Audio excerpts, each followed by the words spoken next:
ஒப்பனக்கார வீதி மற்றும் கிராஸ்கட் வீதி உள்ளிட்ட பகுதிகளில் உள்ள போத்தீஸ் துணிக்கடையில் வருமான வரித்துறை அதிகாரிகள் காலை முதலே சோதனை நடத்தி வருகின்றனர்.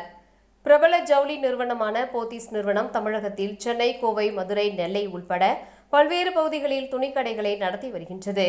குறிப்பாக கோவையில் கிராஸ்கட் வீதியிலும் ஒப்பனக்கார வீதியிலும் துணிக்கடைகள் செயல்பட்டு வருகின்றது. இந்நிலையில் முறையாக வருமான வரி தாக்கல் செய்யாமல் மோசடியில் ஈடுபடுவதாக வருமான வரித்துறை அதிகாரிகளுக்கு தகவல் கிடைத்தது.